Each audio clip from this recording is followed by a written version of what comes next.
एक ऑर्वेल की किताब है 1984 है ना, जिसमें वो कहता है कि the big brother is watching you, तो the state is watching you.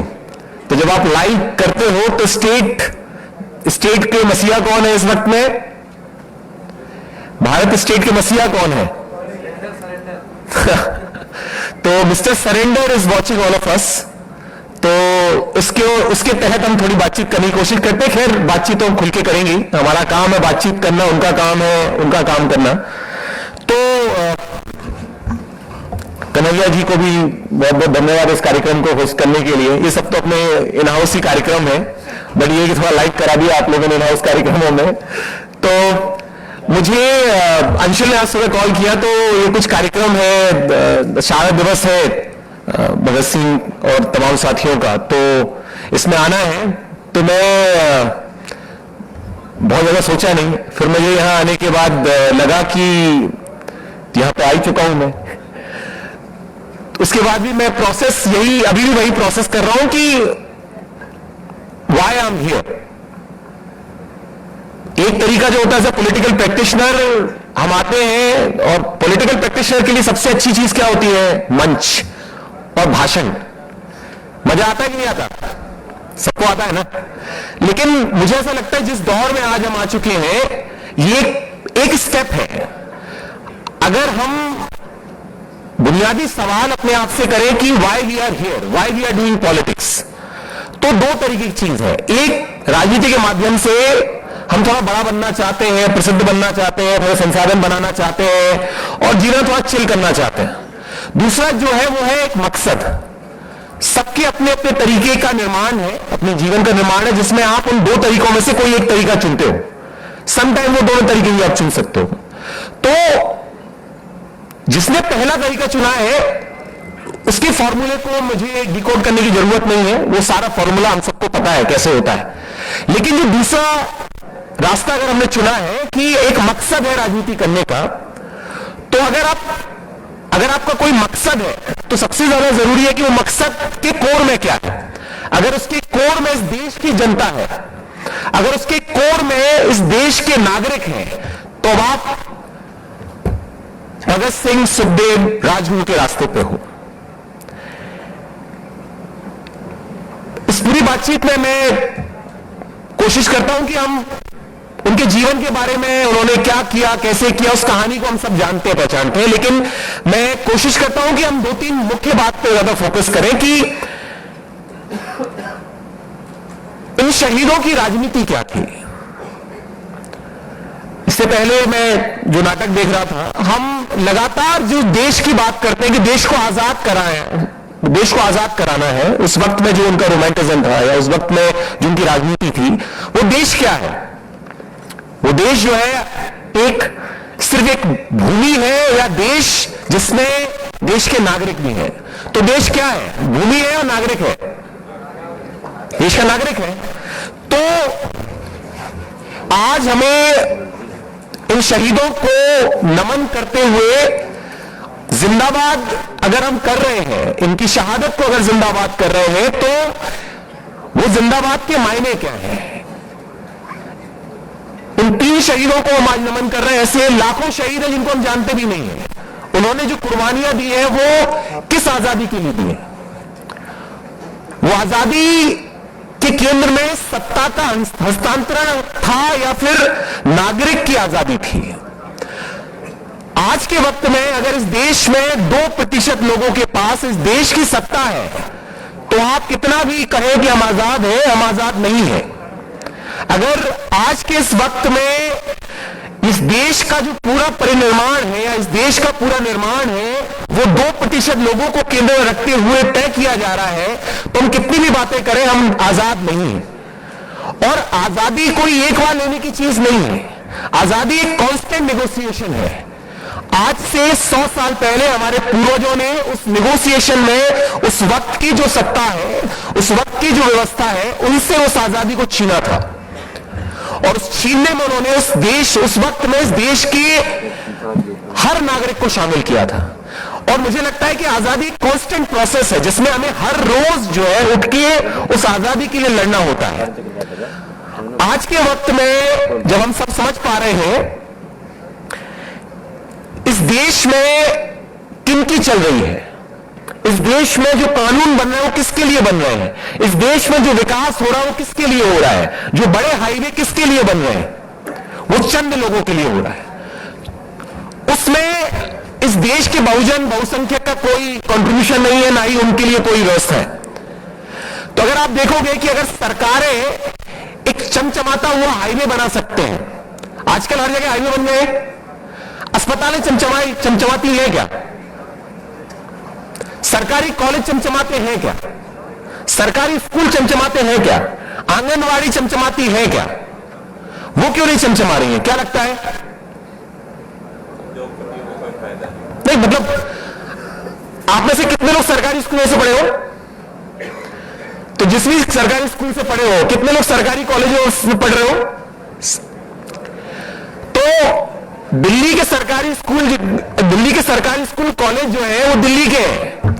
जो दूरांतर गांव देहातों से आप में से जो लोग आए हैं, सरकारी स्कूल से निकला हुआ बच्चा और एक जो प्राइवेट स्कूलों से निकला हुआ बच्चा में कोई कंपटीशन हो सकता है क्या?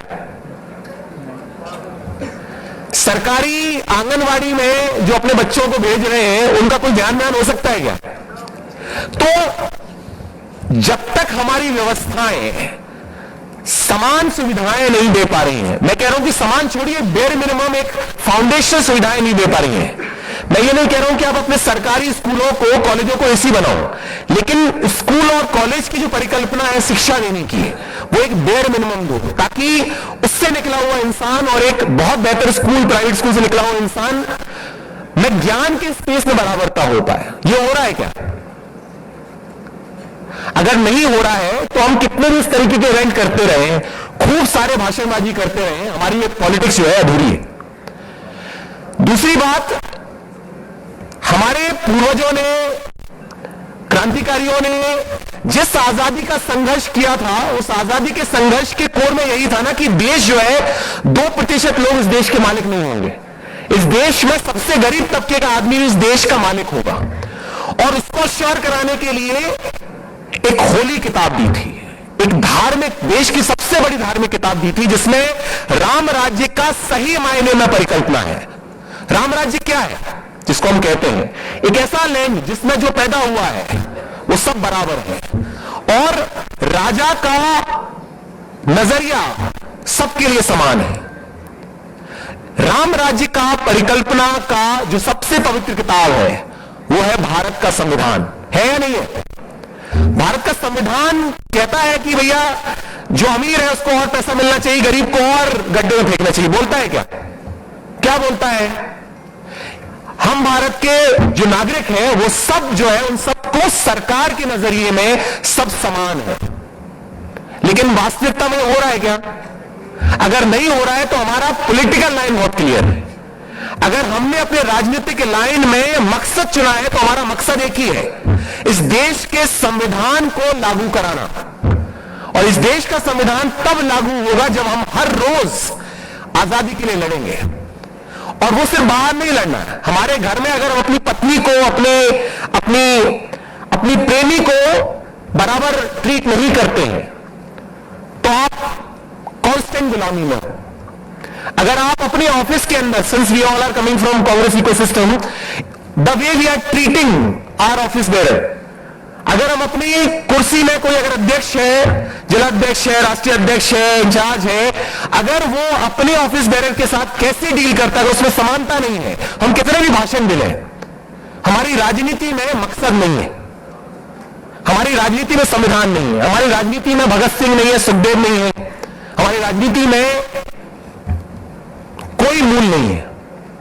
तो मेरा यह मानना है कि आजादी जो है वो कांस्टेंट लड़ाई है और अगर कांस्टेंट लड़ाई में हर रोज हमें आजादी के लिए संघर्ष करना है और उसकी शुरुआत हम अपने आप से शुरू करना होगा।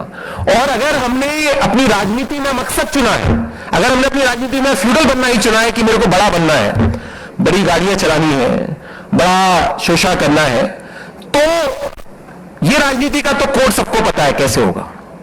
उस राजनीति में चंद लोगों के लिए जगह है और वो राजनीति का सूरज जो है कोई और होता है। लेकिन अगर आपने अपनी राजनीति में मकसद चुना है और मकसद के केंद्र में संविधान है, मकसद के केंद्र में आजादी है, उसमें हर व्यक्ति के लिए स्पेस है, क्योंकि वो उस मकसद में आपकी राजनीति आपकी है। अमूमन हमारी राजनीति में हम कहते हैं हमने 15 साल काम किया, 20 साल काम किया, 30 साल काम किया, बट आपने किसी और के लिए कुछ ना कुछ किया है। आपकी कहीं कोई राजनीति नहीं है, क्योंकि आपकी राजनीति में के केंद्र में मकसद नहीं है। आपकी राजनीति केंद्र में एक चमक है जो कहीं और से आ रही है। तो जो मृग मरीच का इंग्लिश में क्या बोलते हैं उसको? मिराज। मिराज, अरे यार मिराज, मिराज है। तो मिराज समझते हैं आप लोग? मिराज समझते हैं? मुझे लग रहा है मैं थोड़ा ज्यादा बोल रहा हूं। पीछे वाले लोग मजा आ रहा है नहीं आ रहा? फोन तो चला रहे हो। ठीक है, तो मिराज जो है, मिराज क्या होता है? जिसमें आपको दिखता है पानी है, लेकिन पानी होता है क्या? वैसे ही जो जिस राजनीति में मकसद नहीं है, सिर्फ चमक है, वो मिराज है। और उस मिराज में आप बस उस पानी को पकड़ रहे हो, पानी कभी पकड़ में नहीं आएगा। एंड मैं जो भी साझा कर रहा हूं अपनी छोटी समझ के आधार पर साझा कर रहा हूं। मुझे लगता है कि दोस्त they are coming from nowhere, ऐसे साथी जो किसी बड़े संपन्न पॉलिटिकल आर्थिक बैकग्राउंडों से नहीं आते हैं, तो आप सबको मिराज के पीछे भागना नहीं चाहिए, क्योंकि आपके पास यही एक जीवन है।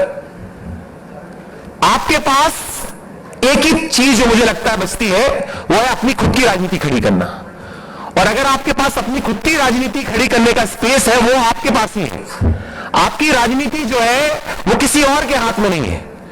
जो किसी बिना बैकग्राउंड के स्पेस में आते हैं और राजनीति में आगे बढ़ने की परिकल्पना करते हैं, और अगर आपके पास मकसद नहीं है, तो आप बस किसी और की सुविधा में सुपुर्द साथी रहोगे। और जब तक उसका मन होगा तब तक राजनीति करोगे, और जिस दिन उसका मन नहीं होगा उस दिन आपकी राजनीति खत्म हो जाएगी, और आप अपने बच्चों को झूठी मोटी कहानी बना के जीवन निकाल लोगे कि मेरे साथ पॉलिटिक्स हो गई, मैं बहुत आगे बढ़ने वाला था, मेरे साथ मैं बहुत प्रतिभाशाली था इसलिए मुझे हटा दिया, और जीवन भर विक्टिमाइज करते करते काल की गोद में समा जाओगे। लेकिन अगर अंदर जोश और जुनून है और आपको लगता है कि कुछ कर गुजरना है, तो उसका रास्ता है मकसद का, वो है जनता की राजनीति करना। मकसद क्या है?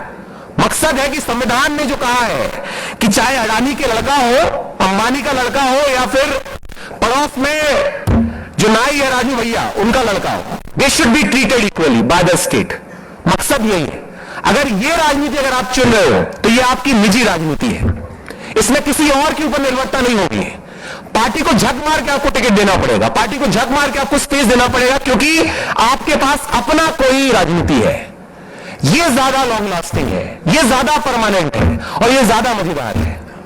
तो मुझे लगता है the way I see, the way I try and build politics with youth Congress, कि हमें ऐसे हजारों लोग खड़े करने हैं जो ऑलरेडी एग्जिस्ट करते हैं, और उनको एक ही बात करनी है, यूथ कांग्रेस के लिए काम मत करो, कांग्रेस पार्टी के लिए काम मत करो, अपनी राजनीति खुद खड़ी करो और एक मकसद के तहत खड़ा करो।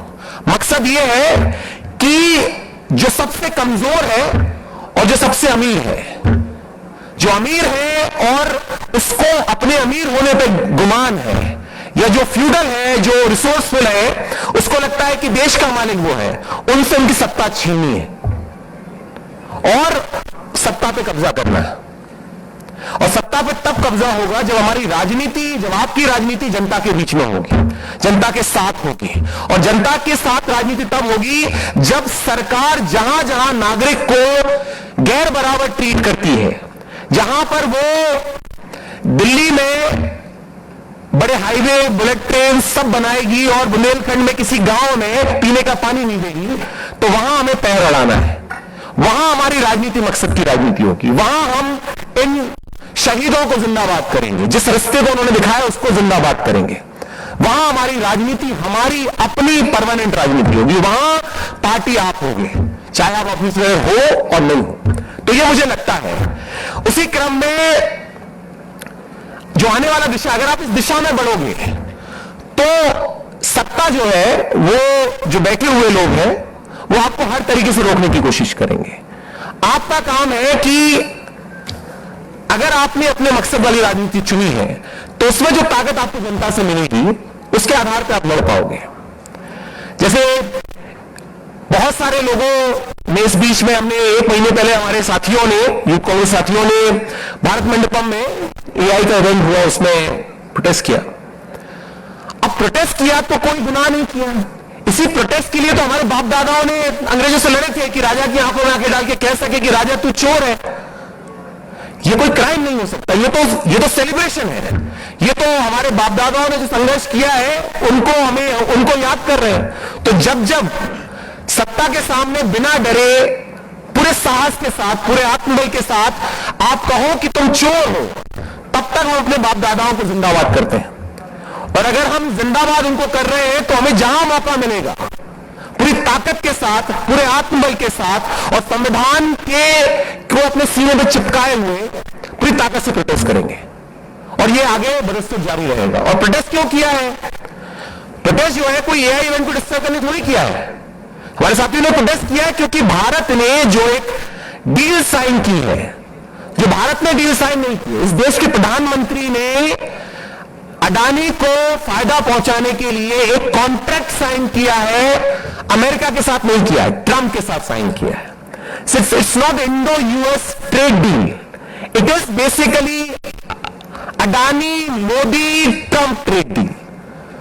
और इस डील से हम समझ नहीं पा रहे हैं क्योंकि नीचे तक बहुत ज्यादा पहुंच नहीं पा रही बात, इस देश के किसान की किसानियत खत्म हो गई है। इस देश के जवान लोगों का भविष्य खत्म हो गया है। आप सोच नहीं सकते हैं कि अमेरिका में किसानियत जो है, किसान नहीं कर रहे हैं, it's a massive automation system. वहां का डेयरी जो है कोई डेयरी किसान नहीं है, इट्स ऑटोमेशन सिस्टम। यहां जब वो आएंगे उस ऑटोमेशन के साथ आएंगे, उस टेक्नोलॉजी के साथ आएंगे और हम कुछ नहीं कर पाएंगे। तो जो ऑलरेडी करोड़ों लोगों की बेरोजगार की फौज है, इसमें और करोड़ों लोग ऐड होंगे। तो भारत का कोई भविष्य बचता नहीं है अगर ये ट्रेड डील आगे कंटिन्यू रही तो हम सबका as a political practitioner, as a main opposition force, हमारा एक सबसे बड़ा काम ये होना चाहिए कि हम जो कर सकते हैं वो करें, लेकिन इस ट्रेड डील के सामने हमें खड़े होना है क्योंकि इससे इस देश के किसान का और जवान का फ्यूचर एकदम खत्म है। तो ये रास्ता है यूथ कांग्रेस की तरफ से। हमारी बहुत क्लैरिटी है कि आने वाले कई महीने जब तक ये ट्रेड डील खत्म नहीं होगी, हम अपना आंदोलन जारी रखेंगे। सरकार से जो बन सकता है सरकार करें, हमसे जो बन सकता है पूरी ताकत से अपने आत्मबल के साथ में रजिस्ट करेंगे और अपना काम करते रहेंगे। ये जो काम है मेरी नजर में ये मकसद वाला काम है। और जो साथी इसमें शामिल होंगे, जेल जाएंगे, मार खाएंगे, इस पूरे दौरान में पिछले 1 महीने के अंदर मुझे नहीं लगता कि भारत में किसी प्रिंसिपल अपोजिशन पार्टी के साथियों के साथ इस तरीके का क्रैकडाउन कभी हुआ होगा कि आपने उनके मां बाप को परेशान किया, 500-800 किलोमीटर से मां बाप को गाड़ियों में बिठा के लाए हैं, पत्नियों को गाड़ियों में बिठा के लाए हैं, जेल की थाने के अंदर 24 घंटे, 48 घंटे, 72 घंटे परिवार वालों को रखा है। पुलिस ने सब कुछ छोड़ के देश के अलग अलग कोनों में रेड्स कर रही है, वो टी शर्टें ढूंढ रही है, कह रहे हैं कि टी शर्ट की फंडिंग जो है 35,000 रुपए की पार्टी कहां से लेके आई है। It's a joke. बट जो व्यवस्था को ठीक लगता है वो कर रहे हैं। हमारा काम है कि रजिस्ट करना, वो हम कर रहे हैं। लेकिन मुझे लगता है कि फॉर यूथ कांग्रेस ये मकसद वाला काम है और ऐसे आने वाले समय पे ऐसे कई काम जिसमें इस देश के लोगों का इंटरेस्ट जुड़ा हुआ है हम करते रहेंगे। लास्ट चीज जो मुझे लगता है, जो मैंने शुरुआत में कही है, हम अपने इन क्रांतिकारियों को अगर सचमुच याद करना चाहते हो और उनके जीवन को सिर्फ कहानियों तक सीमित नहीं रखना चाहते कि उन्होंने कैसे फांसी पे लगाए गए, कैसे उन लोगों ने संघर्ष किया, ये कहानी हम हजारों सालों सुनते आए, अलग अलग। अगर कहानियां ही पॉलिटिक्स है तो हमारे पास बहुत कहानी है।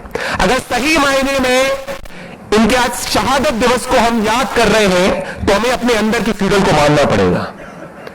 हमें अपने अंदर का जो टाइट मस्कुलिनिटी है उसको मारना पड़ेगा। अपने अंदर जो जाति का प्राइड है उसको मानना पड़ेगा। अपने अंदर जो धर्म का प्राइड है उसको मानना पड़ेगा। अपने अंदर जो अमीर होने का प्राइड है उसको मानना पड़ेगा। अंग्रेजी जानने का प्राइड, अपने अपने सुपीरियर होने का प्राइड त्यागना पड़ेगा। अगर हम ये कर पाएंगे तो हमारी राजनीति का पहला चरण जो है वो ये है कि हमने कोई मकसद चुना है, और वो मकसद जो है वो अपने अंदर का जो फ्यूडल है उसको मारना है। और अगर हम ये कर पाए, और ये एक दिन का काम नहीं है, आपके घरों में जो खाना डिलीवर करने वाला गिग वर्कर आ रहा है, अगर आपको लगता है कि ठंड में वो डर रहा है, बरसात में भीगा है, तो उसका थोड़ा ध्यान रखो। आपके घरों में जो महिलाएं काम करने आ रही है, जो व्यक्ति काम करने आ रहे हैं, जिसको डोमेस्टिक हेल्प कहते हैं, उनके प्रति संवेदनशीलता अगर आपके मन में है और उनके साथ चिक चिक नहीं कर रहे हो पैसों पे, तो आपने वो रास्ता चुना है। ऑटो वालों के साथ में अगर आप चिक चिक नहीं कर रहे हो और उनको वो 50 मांग रहे हो तो 60 दे रहे हो, तो हमने वो रास्ता चुना है। और जहां जहां जो जो कमजोर दिख रहा है, जो वर्किंग क्लास कमजोर दिख रहा है, अगर उसके कष्ट को आप महसूस कर सकते हो, तो आपने इन क्रांतिकारियों का रास्ता चुना है, आपने इस देश के संविधान का रास्ता चुना है। तो मेरा आप सबसे इतना ही अनुरोध है कि आप जहां भी हो, आप एनएसयूआई के साथ काम कर रहे हो, नहीं काम कर रहे हो, आप जहां भी हैं, अगर आपके मन में संवेदनशीलता है कमजोर के प्रति, तो आप नरेंद्र मोदी से लड़ रहे हो, आप आरएसएस से लड़ रहे हो। और यही रास्ता है नरेंद्र मोदी आरएसएस को खाल फेंकने का।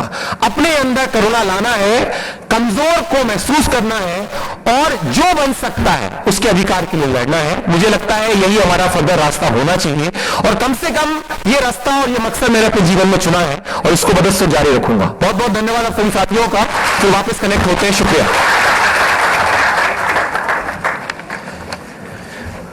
बहुत बहुत धन्यवाद श्री मनीष जी।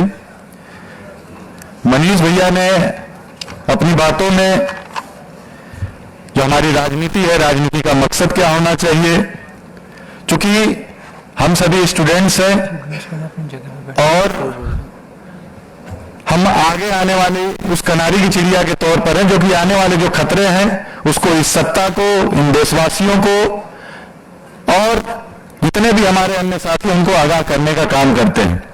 ठीक उस दौर में भी कनारी की चिड़िया के तौर पर भगत सिंह जी थे, जिन्होंने चेतावनी दी कि यह गोरे अंग्रेज तो चले जाएंगे लेकिन काले अंग्रेज आ जाएंगे, और यह फिर उन चंद पूंजीपतियों के लिए काम करेंगे और इस देश को लूटने खसूलने का काम करेंगे। साथियों, मनीष जी ने अपनी बातों में पूंजीपति, कैपिटलिस्ट और क्रोनी कैपिटलिस्ट के बारे में जिक्र किया। आईवाईसी का वह प्रदर्शन जो बहुत ही महत्वपूर्ण प्रदर्शन था, जिसको पूरे देश ने देखा, और देश के प्रधानमंत्री नरेंद्र मोदी उन यूथ कांग्रेस के कार्यकर्ताओं को टारगेट करते हुए अपनी जनसभाओं में बोलते हुए दिखे। गरीब अमीर की जो खाई बढ़ती जा रही है वह सच में चिंताजनक है। और सबसे महत्वपूर्ण जो बात प्राइड की थी, क्योंकि हम सभी यहां पर जो मौजूद है, अपनी कक्षाओं में, अपने कॉलेजेज में या अपने विश्वविद्यालयों में होते हैं। भगत सिंह जी ने भी जब अपनी HSRA बनाई या अपनी छात्र राजनीति की टीम बनाई, तो वह जाति से ऊपर थे, वह धर्म से ऊपर थे। जो प्राइड है अंग्रेजी बोलने का प्राइड, जो प्राइड है जाति का प्राइड, जो प्राइड है अमीर होने का प्राइड। साथियों, जो बात इन्होंने कही फ्यूडल को मारने का, यह इसी समय में आपके भी अंदर हो सकता है, क्योंकि आप अपने ट्रांजिशनल फेज में हो। साथियों, जिस कड़ी का हम सभी को बेसब्री से इंतजार था, एक कथा में लेकर के चलते हैं। चूंकि मनीष भैया ने बोला कि कहानियों में ही फंस जाना है, चूंकि भारत एक कहानी प्रधान देश है, कहानी हमें बहुत आसानी से समझ में आ जाती है। 10 साल पहले जब हम जवाहर नवोदय विद्यालय में थे, इंटर में थे, उस समय ठंड का मौसम था। 2016 की बात है। ठंड का 15 वाली ठंड 16 का समय था। उस समय चूंकि हमें टीवियां देखने को मिलती नहीं थी, नवोदय विद्यालय के हॉस्टल्स में टीवियां चलती थी। उस समय एक बहुत बड़ी डिबेट उठी, जेएनयू देशद्रोही है, कन्हैया कुमार एंटी नेशनल है। और ठीक उसी समय हमारे नवोदय विद्यालय में भी छात्रों के बीच में, टीचर्स के बीच में डिबेट होती थी कि आखिरकार विश्वविद्यालयों का क्या रास्ता होना चाहिए, विश्वविद्यालय कैसी जगह है। चूंकि एक तरफ भगत सिंह का भी नाम लेकर के कुछ इलाहाबाद सरीखे, बनारस सरीखे, तमाम तरीके के आरोप आक्षेप लगाए जा रहे थे। तो एक बात मैं कहना चाहता हूं, जो कि हर बार कहता हूं, यदि किसी कोचिंग संस्थान में कुछ वसूली के लिए गए और वहां पर बम फेंक दिए और कहें कि नहीं यही भगत सिंह का रास्ता है, तो आप गलत है। भगत सिंह असेंबली में बम फेंके तो सिर्फ बम इसलिए नहीं था कि हम बम फेंक करके उनको उड़ा देंगे या उनकी जान ले लेंगे, उसके पीछे उनका एक वैचारिक तर्क था। तो साथियों, जो 10 साल पहले जिस तरीके की डिबेट हमारे नवोदय विद्यालय में थी और पूरे देश में थी, प्रत्येक विश्वविद्यालयों में थी, भगत सिंह को लेकर के थी, विश्वविद्यालयों में डिसेंट डिबेट कल्चर को लेकर के थी, तो उस समय हम पक्का इतना लंबा लंबा इंट्रोडक्शन देंगे लोग और बोर हो जाएंगे। देखिए, आप सब लोग सांस्कृतिक कार्यक्रम सुनने के मूड में हैं, मैं भी उसी मूड में हूं, और भाषण से जो है मैं आपको बोर नहीं करूंगा, क्योंकि भाषण देते हुए मैं बोर हो जाता हूं। तो बहुत थोड़े समय में थोड़ी सी बातचीत जो है मैं आपसे करना चाहता हूं, और वही बात करूंगा जो हमारे साथी मनीष जी ने, जो एनएसवाई में नहीं रहे, यूथ कांग्रेस में। मनीष भाई, आप एनएसवाई में रहे हैं? अच्छा, रहे हैं। एक्स एनएसवाई और करेंट जो है आईवाईसी इंचार्ज मनीष भाई, एनएसवाई के राष्ट्रीय अध्यक्ष विनोद जी, और एनएसवाई में हमारे साथ काम करने वाले सह प्रभारी अंशुल जी। ये लोग जो कहते हैं, सोचते हैं, उससे कुछ अलग मैं नहीं सोचता हूं, बस कहने का तरीका थोड़ा अलग हो सकता है।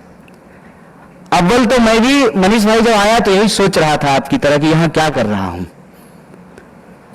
और आपने जो बात कही थी वो बात मैं यहां नहीं बोल रहा हूं, लेकिन मेरे मन में भी यही विचार आ रहे थे बार बार कि आज शहीदी दिवस है, कॉलेज के स्टूडेंट हैं, एनएसवाई के लीडर हैं, कुछ एनएसवाई के पुराने लीडर भी मौजूद हैं, तो ये लोग जो है सांस्कृतिक कार्यक्रम करेंगे, गाना बजाना होगा, नाटक होगा, हम लोग बीच में भाषण दे करके क्या करेंगे? फिर जब बातचीत शुरू हुई और जो बात विनोद जी ने और मनीष जी ने की, तो मेरे मन में सबसे जरूरी सवाल यही पैदा हुआ कि क्यों याद कर रहे हैं हम लोग भगत सिंह, सुखदेव और राजगुरु को? कोई तो वजह होगी ना। ऐसा तो है नहीं कि राष्ट्रीय अध्यक्ष को मन हुआ कि आज एक कार्यक्रम करके थोड़ा रील बना लेंगे, सोशल मीडिया पे डाल देंगे। ये तो किसी और काम से भी किया जा सकता है। ये जरूरी क्यों है? क्यों भगत सिंह को आज याद किया जाए? क्यों सुखदेव राजगुरु को याद किया जाए? क्यों हम लोग इस कमरे में गोडसे, सावरकर और गोलवलकर को नहीं याद कर रहे हैं? कोई तो वजह होगी ना। जो यह वजह समझते हैं उनकी राजनीति क्लियर है, और जो ये वजह नहीं समझते हैं उनकी राजनीति क्लियर नहीं है।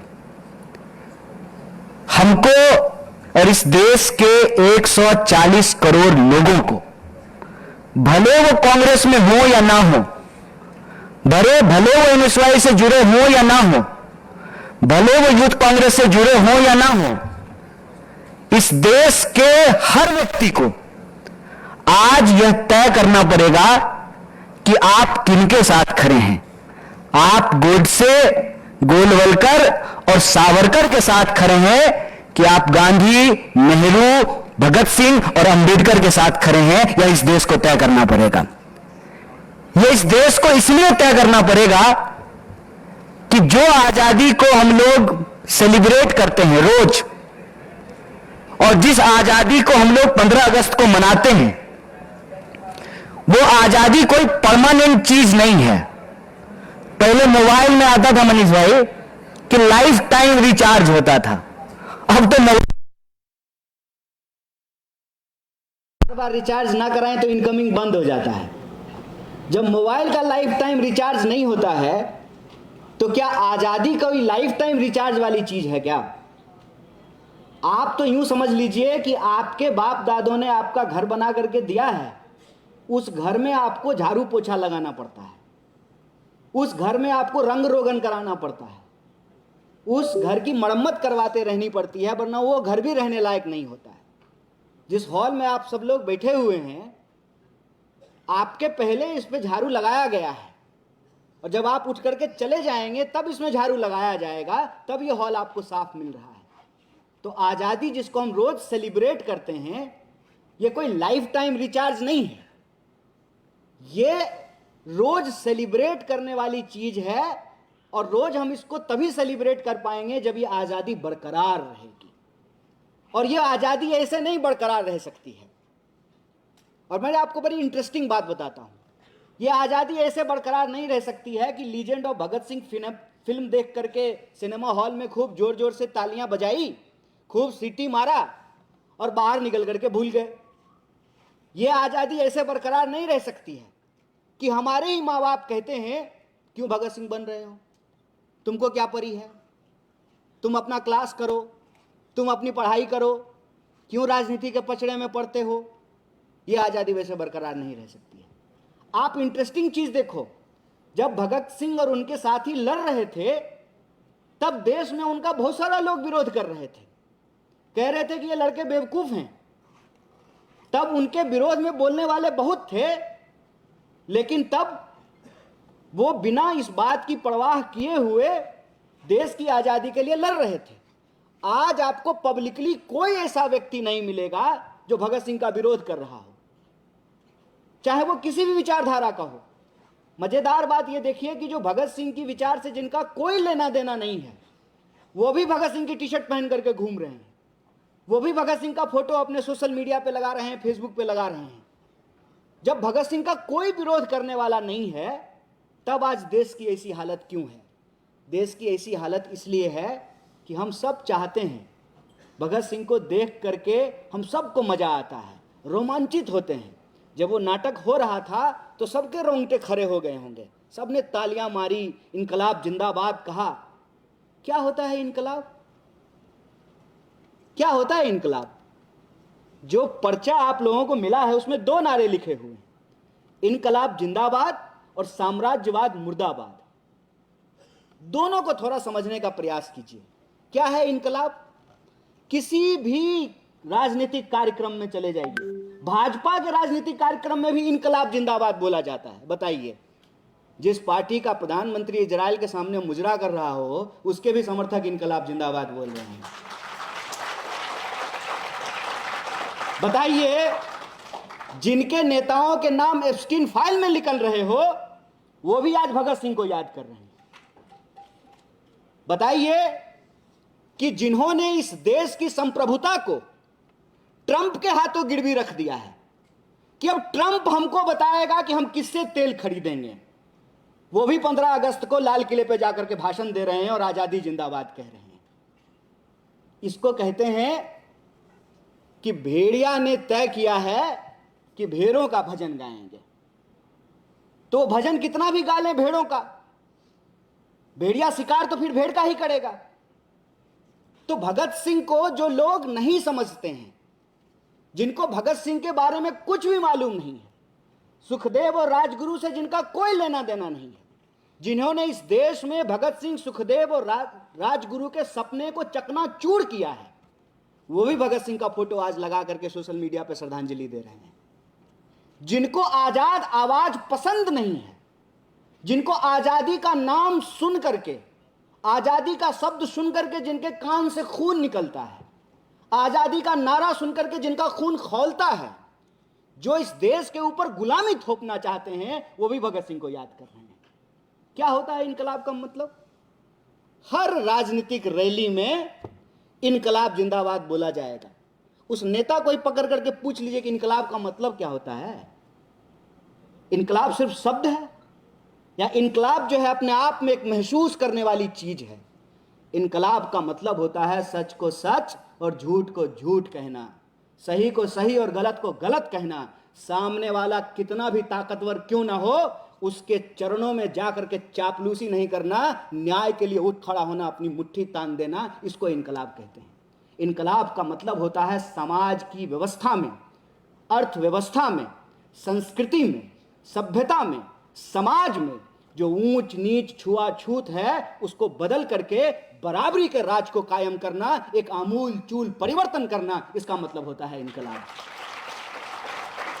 जो हमारे ऊपर ऊंच नीच थोप रहे हैं, जो हमारे ऊपर छुआछूत थोप रहे हैं, जो समाज में अमीरी गरीबी को जायज ठहरा रहे हैं, जिनको लगता है कि आम जनता के लिए लाइन होना चाहिए और बाकी वीआईपी के लिए अलग से गेट होना चाहिए, जिनको लगता है कि जिनके पास चार्टर है उनको सांस लेने का अधिकार है और जो झुग्गियों में रहते हैं उनको जीने का अधिकार नहीं है, वो भी इनकलाब जिंदाबाद बोलते हैं राजनीतिक रैलियों में।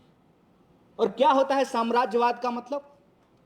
आज हम अगर भगत सिंह, सुखदेव, राजगुरु को याद कर रहे हैं, मान लीजिए थोड़ी देर के लिए कि आप सब लोग जो सामने बैठे हुए हैं, आप भगत सिंह, सुखदेव और राजगुरु को मानने वाले लोग हैं। मानने वाले लोग हैं कि नहीं हैं?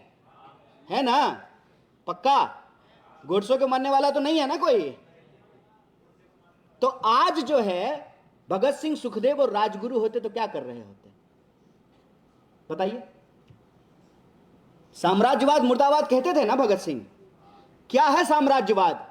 साम्राज्यवाद यह है कि अमेरिका बिना किसी से पूछे, इजराइल बिना किसी से पूछे एक देश पे जो है मनमाना तरीके से हमला करता है, ईरान के ऊपर अटैक करता है।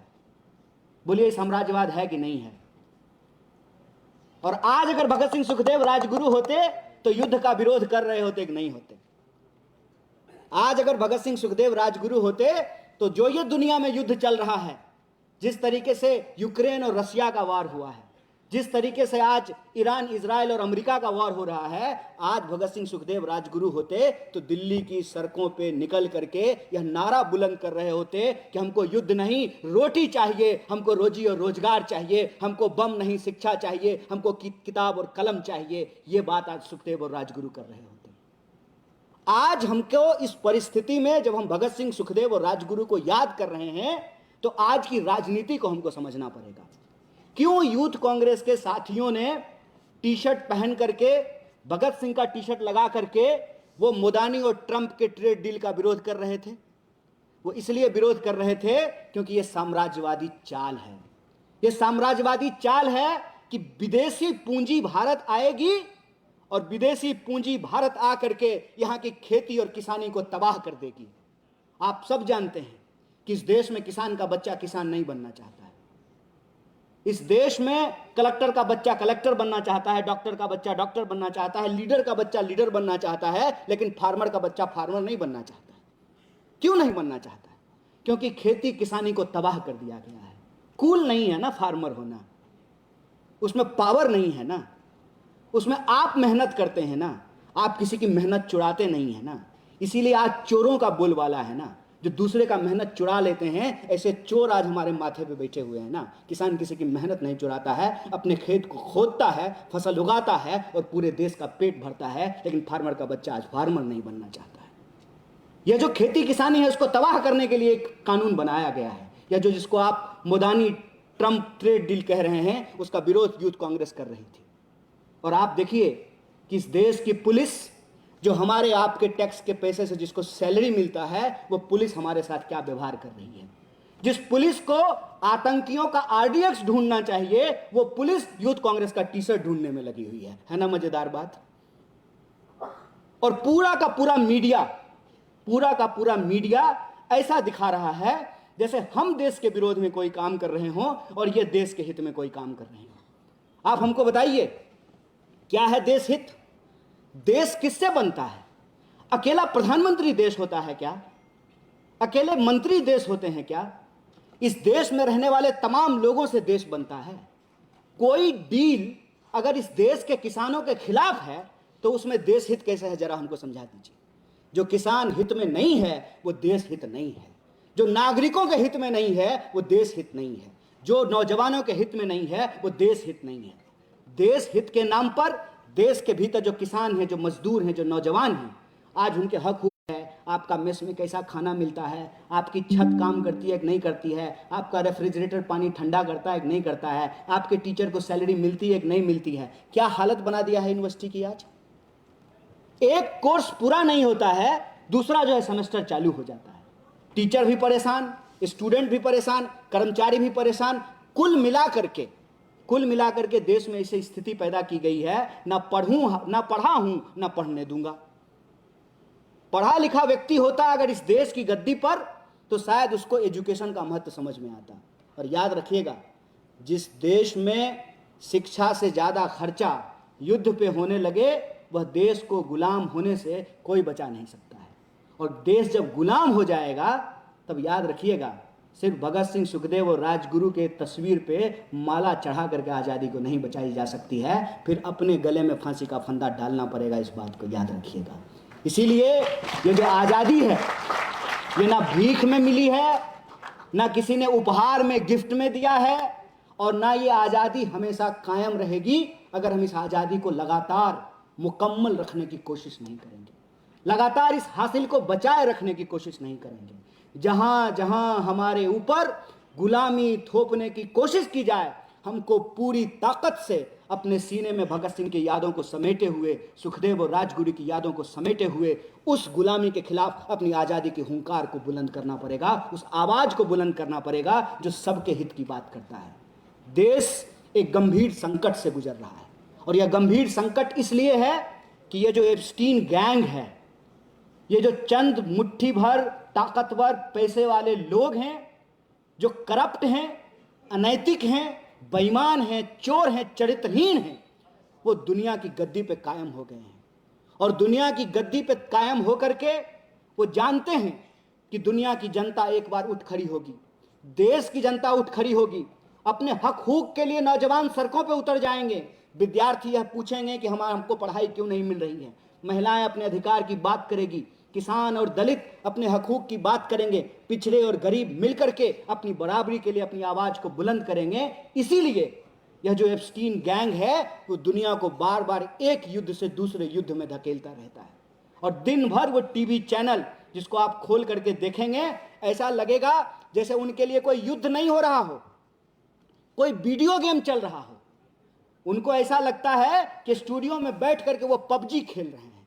जनाब, लोगों की जानें जाती हैं।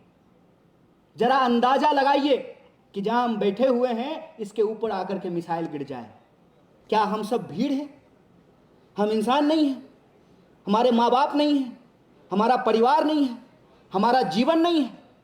आप सोच करके देखिए कि रात को जब आप सोए हों, आपके सर के ऊपर मिसाइल गिरे, आपके शहरों को तबाह कर दिया जाए, आपके कॉलेज के ऊपर बम गिराया जाए, आपके जो है ऐतिहासिक धरोहरों पर बम गिराया जाए, आपके स्कूल और अस्पताल पे बम गिराया जाए। युद्ध कोई मजाक है? युद्ध कोई वीडियो गेम है? और ये पूरी दुनिया को युद्ध में धकेल रहे हैं। किस लिए धकेल रहे हैं? इसलिए धकेल रहे हैं कि एप्स्टीन फाइल की सच्चाई आज सामने आ रही है और ये एक दूसरे को ब्लैकमेल करते हैं। आप देख रहे हैं कि इस देश की सरकार क्या करती है।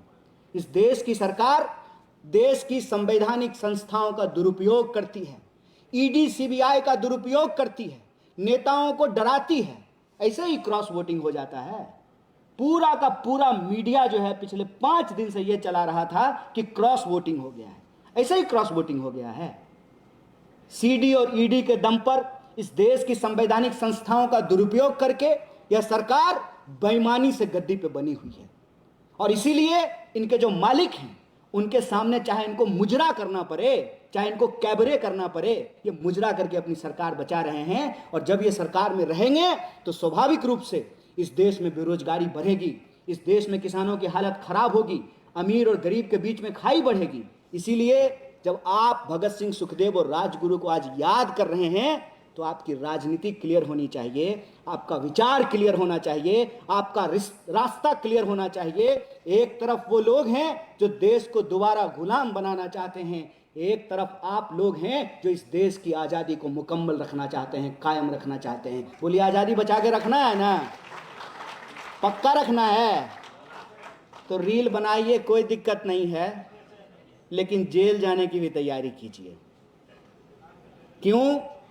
क्योंकि बिना लड़े कुछ नहीं मिलता है, बिना लड़े कुछ नहीं मिलता है। इतिहास में बिना संघर्ष किए हुए कभी किसी को कुछ भी हासिल नहीं हुआ है। और अपने दिल में अगर आप भगत सिंह को मानते हैं, सुखदेव, राजगुरु को मानते हैं, तो उनका जो विचार है इनकलाब, उस इनकलाब को अपने दिल में बसा करके इस समाज में, इस देश में जहां भी अन्याय हो रही है, जहां भी गैर बराबरी और गुलामी थोपा जा रहा है वहां पर हमारे नेता राहुल गांधी जी, खड़गे जी और कांग्रेस पार्टी की जो विचारधारा है, बराबरी की विचारधारा जो हमारे देश के संविधान में लिखा हुआ है, उस बराबरी की विचारधारा को व्हाइट टी शर्ट पहन करके, हाथ में तिरंगा लेकर के, दिलों में भगत सिंह, सुखदेव और राजगुरु को याद करते हुए इस आज़ादी को बचा करके रखिए। बहुत बहुत शुक्रिया, बहुत बहुत धन्यवाद। जय हिंद, इनकलाब जिंदाबाद। बहुत बहुत धन्यवाद कन्हैया जी। भगत सिंह का नारा इनकलाब जिंदाबाद, साम्राज्यवाद मुर्दाबाद, जिसकी प्रासंगिकता आज के, चाहे वह छात्र आंदोलन हो, चाहे वह किसान आंदोलन हो, हर जगह यह नारा हमारे बीच में गूंजता है। साथियों, साम्राज्यवाद पर जो अभी कन्हैया जी ने एप्स्टीन फाइल की बात की, एक तरफ 21 साल का वह बंदा जो कि फांसी पर चढ़ रहा है देश की आज़ादी के लिए, आज़ादी के मूल्यों के लिए, लेकिन हमारे देश का प्रधानमंत्री खुद को बचाने के लिए देश को फांसी के फंदे पर चढ़ा रहा है, देश को बेच रहा है, देश की आज़ादी को बेच रहा है। यही अंतर है। इस सेशन के हम अंतिम कड़ी में पहुंच रहे हैं। साथियों, इसके बाद भी हमारे कार्यक्रम होंगे। जो हमारे रचनात्मक कार्यक्रम है वह बचे हुए, हमारे माननीय अध्यक्ष जी हमारे बीच में रहेंगे। कार्यक्रम इस सेशन के अंतिम कड़ी में हमारे बीच NSUI के को इंचार्ज डॉक्टर अंशुल त्रिवेदी जी हैं। हम उनको बुलाना चाहेंगे कि वह अपनी बातें रखें और हम सभी को धन्यवाद ज्ञापित करें आप सभी के बीच में आकर के। डॉक्टर अंशुल त्रिवेदी जी, एक बार जोरदार तालियों से स्वागत करें।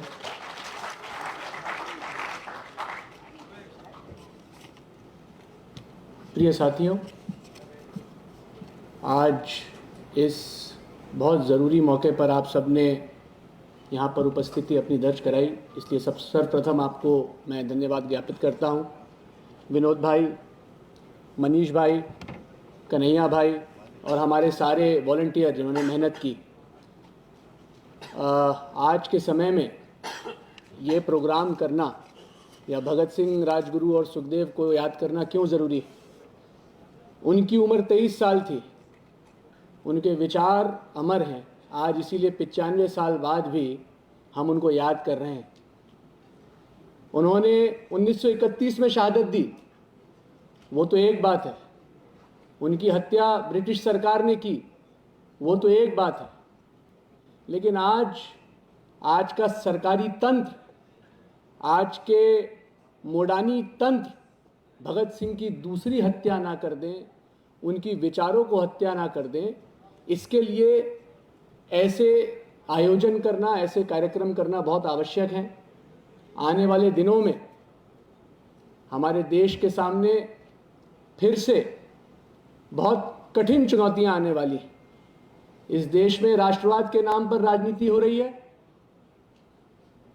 और जो देश की संप्रभुता, धर्मनिरपेक्षता और संविधान के पक्ष में बोलते हैं उनको एंटी नेशनल बोला जा रहा है। मैं कभी कभी सोचता हूं कि यदि आज के समय में भगत सिंह होते तो उनको भी UAPA लगाकर अंदर कर देते, बेल नहीं देते, एंटी नेशनल और अर्बन नक्सल बोलते। लेकिन यही लड़ाई है। इंडो US ट्रेड डील ऐसे ही नहीं हुई है। अमेरिका का secretary of state Marco Rubio, उसने कहा कि 1945 के बाद जो दुनिया गठित हुई, कोलंबस से लेकर 1945 तक जो साम्राज्यवाद का दौर था, वो आलीशान दौर था। उस दौर को वापस लाना होगा, उसको अब हम वापस पुनर्स्थापित करेंगे। और उसके बाद हम देखते हैं कि एक इंडो US ट्रेड डील होती है और हमारे प्रधानमंत्री बिना हमारे पार्लियामेंट से पूछे, बिना अपने कैबिनेट से पूछे, बिना जनता में जाए उसको पास करते हैं। हमारी देश की संप्रभुता से समझौता करते हैं और हमारे IYC के साथी जब उसका विरोध करते हैं तो उनके ऊपर क्रैकडाउन होता है, उनको जेल में डाला जाता है। आने वाले दिनों में हम सबको एक फैसला लेना है कि राष्ट्रवाद की परिभाषा क्या है। सावरकर की माफी मांगने वाली परिभाषा राष्ट्रवाद है या भगत सिंह, सुखदेव और राजगुरु की शहादत वाली परिभाषा, संप्रभुता वाली परिभाषा, आत्मसम्मान वाली परिभाषा, समाजवाद वाली परिभाषा राष्ट्रवाद है। ये फैसला हम सबको करना है, उनके विचारों को आगे भी इसी तरह हम लेकर जाएंगे। बस एक बात मैं आपको कह के ख़त्म अपनी बात करना चाहता हूँ, किसी भी व्यक्ति को यदि मारना हो तो सबसे पहले क्या किया जाता है, उसका फोटो लगा दिया जाता है और उसके विचारों को मार दिया जाता है। हम में से भी कई लोग भगत सिंह की फोटो तो लगाते हैं लेकिन उनके विचारों से अनभिज्ञ हैं।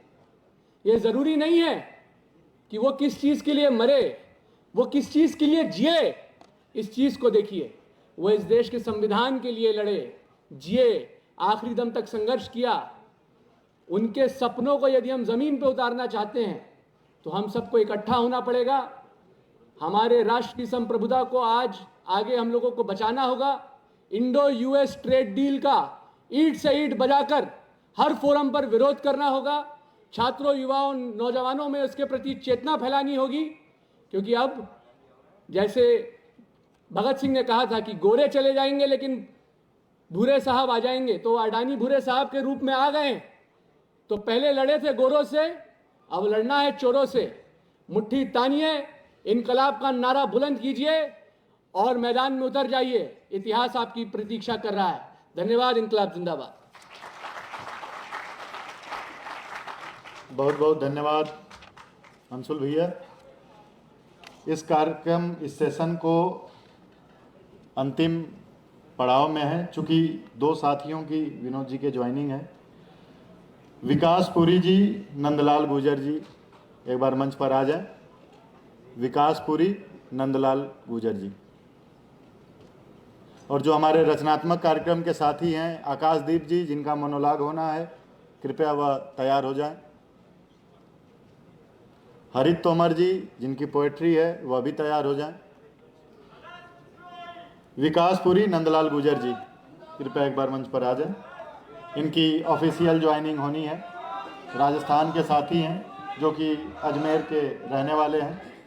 विकास पुरी, नंदलाल गुर्जर जी, जो कि राष्ट्रीय नेतृत्व के समक्ष आज NSY ज्वाइन कर रहे हैं। एक बार जोरदार तालियों से आप सभी स्वागत करेंगे। हरित तोमर,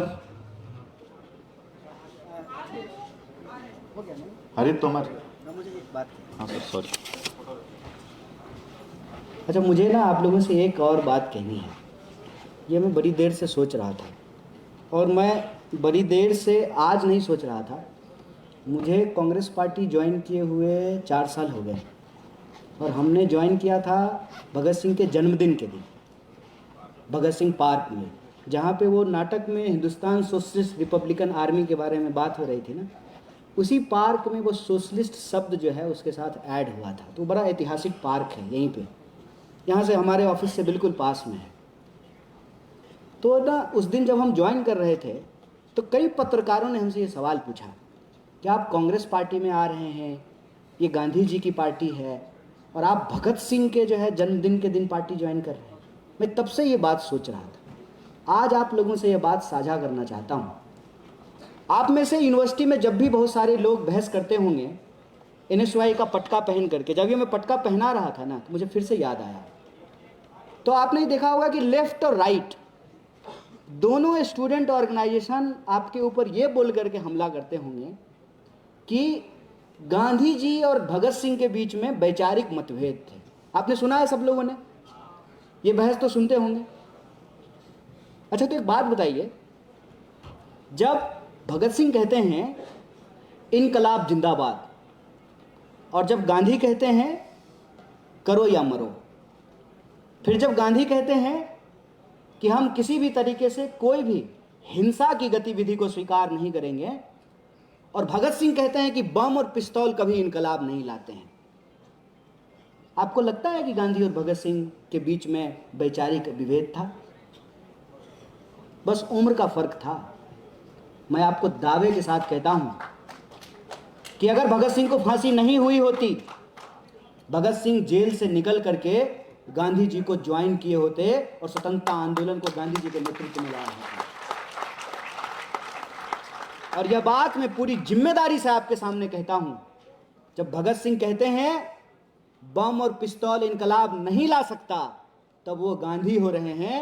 और जब गांधी कहते हैं करो या मरो, तब गांधी भगत सिंह हो रहे हैं। इस बात को याद रखिएगा। ये एक बहुत बड़ी साजिश रची गई इस देश में कि हमारे देश के जो महामानव हैं उनको आपस में लड़ाया जा सके। और उनको आपस में क्यों लड़ाया गया? आप देखिए, कभी अंबेडकर को गांधी जी के खिलाफ, कभी गांधी जी को भगत सिंह के खिलाफ, कभी भगत सिंह को नेहरू जी के खिलाफ, कभी नेहरू जी के खिलाफ सुभाष चंद्र बोस को, कभी लाल बहादुर शास्त्री को, कभी सरदार पटेल को। ये क्यों किया जाता है? ये सब देश की आज़ादी के लिए लड़ रहे थे। इन्होंने देश की आज़ादी के लिए अपनी ज़िंदगी दी, कुर्बानियाँ दी, जेल गए, जान दी। इनको आपस में लड़ाया क्यों जाता है? ताकि माफ़ी मांगने वाली शक्तियाँ देश का नाम ले करके इस देश की सत्ता पे काबिज हो जाए और कोई इनसे नहीं पूछे कि अगर गोडसे गोली चला सकता था तो भगत सिंह की तरह सॉन्डर्स के ऊपर क्यों नहीं चलाई, गांधी के ऊपर क्यों चलाया।